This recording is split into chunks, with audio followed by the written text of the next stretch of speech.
Hello everybody, this is Ian Macfarland. I'm doing a brief presentation here on E Cummings. There's three major influences that Cummings faces. The first, he was born in Cambridge, Massachusetts, where he grew up. From an early age, he was always painting and doing poetry, so that was sort of something he did his whole life. From there, he graduated from Harvard, and then he eventually went to serve as an ambulance driver during World War I.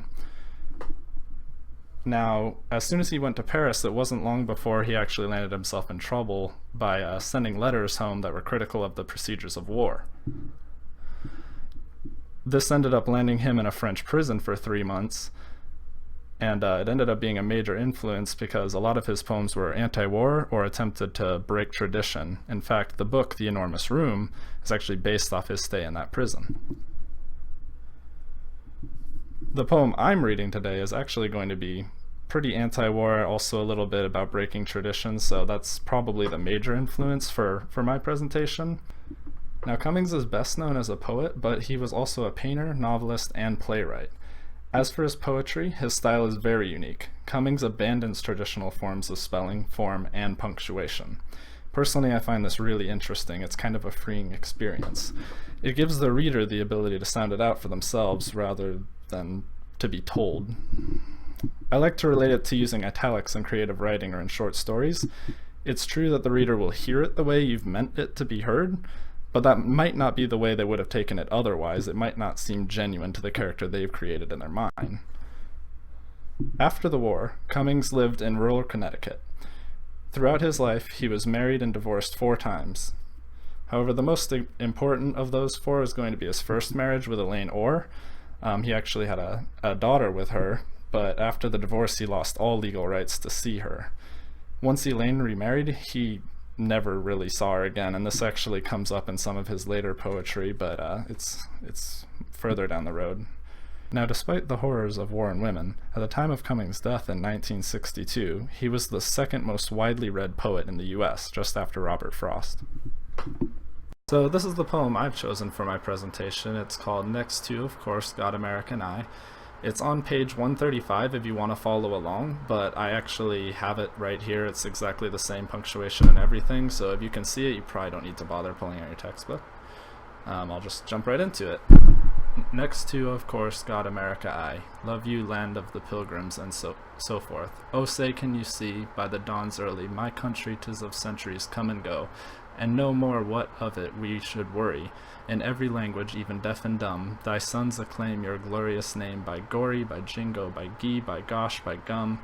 Why talk of beauty? What could be more beautiful than those heroic happy dead, who rushed like lions to the roaring slaughter? They did not stop to think, they died. Instead, then shall the voice of liberty be mute. He spoke and drank rapidly a glass of water.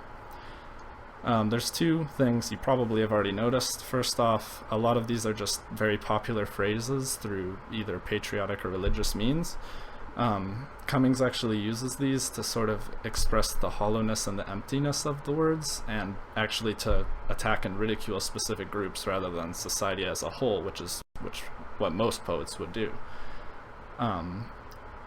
The entire poem is in quotes except for the very last line, and I believe this is significant because not only does it mean that you're reading it, but it also means that this entire, basically the entire poem is being said to someone, and when something's being said to someone, it means that a response is usually expected, unless this was a rhetorical question, but I think it's supposed to be philosophical. This is kind of backed up further by the fact that it ends in a question mark. I think he's actually kind of trying to make whoever he's saying it to, whether it be to the reader or to another person, to actually think about this and kind of give him a response. What's your answer to this? It definitely gives the poem a voice, though. You can actually read it in a much different way if you'd like to. In fact, the way I read it was really fast. I sort of imagined it, because there's no punctuation, as something all being said in one breath, like the entire thing, just a very, very long run-on sentence. I also like how he uses in the second line, it says, love you, land of the pilgrims, and so forth. And the and so forth is basically just like him saying etc. or yada yada, like, oh, this isn't important, we can just roll right over that, and it's an empty phrase, and so forth. It's also worth mentioning that the tone Cummings uses in this poem is sarcastic, but it's also a bit bored. It's almost as if he's uninterested in everything he's saying. I guess you could kind of see it as like an apathy for the things that are being said, but at the same time, they really do hold a lot of sorrow. I think maybe in a way, apathy is just sort of avoidance of sadness. It's often taken as an anti-war poem, but I actually interpret it as like the breaking, or at least the questioning of tradition. This is something Cummings was actually quite vocal about during his career, and I believe he even had a book, 2 + 2 is 5 or something like that, kind of specifically aimed at like, not every question has the exact same answer. So I'll go ahead and break this down a little bit more. There's only about 8 lines that I actually want to focus on, because a lot of them are just mostly phrases. Lines 4 through 7, starting at "Country 'tis of centuries come and go." I see 4 sort of saying, it's the country of centuries, and ideas, they come and go, but they never really change. And then 5 sort of says, and what of it we should worry, is kind of like someone genuinely asking, well, what is there to worry about? Perhaps like he's trying to point out the fact that people at the time didn't really think there was anything to worry about, but to him there's clearly some injustices and some errors he wants to correct. 6 and 7 show how deeply like America's name actually affects people, that they'll take up this name, and in a way they almost worship it. Even the deaf and dumb are doing it. It's not just certain very high up people or very low people. It's all people, even the deaf and dumb. The last 5 lines I want to talk about start with, "Why talk of beauty? What could be more beautiful?" And then so on. So skip line 8. The final 5 are the most powerful in terms of both impact and imagery. In fact, 9 and 10 actually give me kind of a very strong image of like a very muscular, strong, proud warrior marching off in like a military uniform just right into his grave. And of course the line being the heroic happy dead, he's also wearing a big like grin, he's grinning right into it. In line 11 he uses roaring lions, which I think is weird. It's roaring lions to the slaughter instead of a more common phrase, which is pigs to the slaughter. And I think he does this to extend an olive branch in one way, because obviously you've already kind of pissed off both the religious and the patriotic, so you probably don't also want to piss off the people who could potentially beat the crap out of you.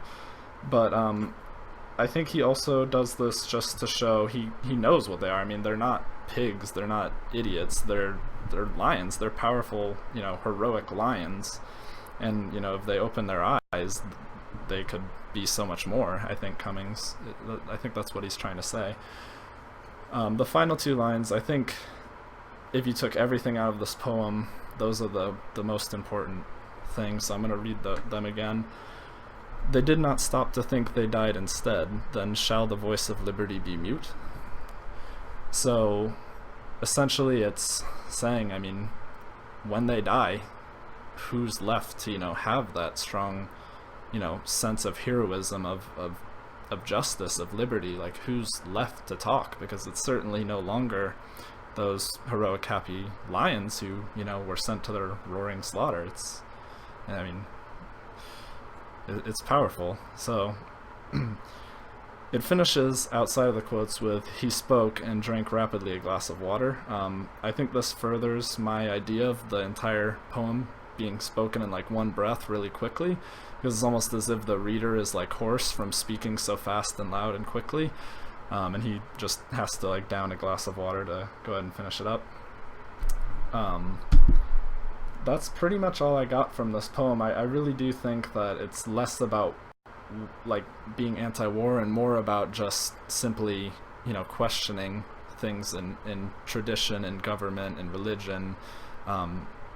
I definitely think that a lot of it's aimed at country, but I don't think that there's a whole lot of it that's right out in front of you saying like, hey, no, like anti-war, this is anti-war, and that's the common interpretation. So I could be wrong. I'd be interested to see what people picked up from this. It might be different from mine, but that's all I've got for you today, so thank you for listening.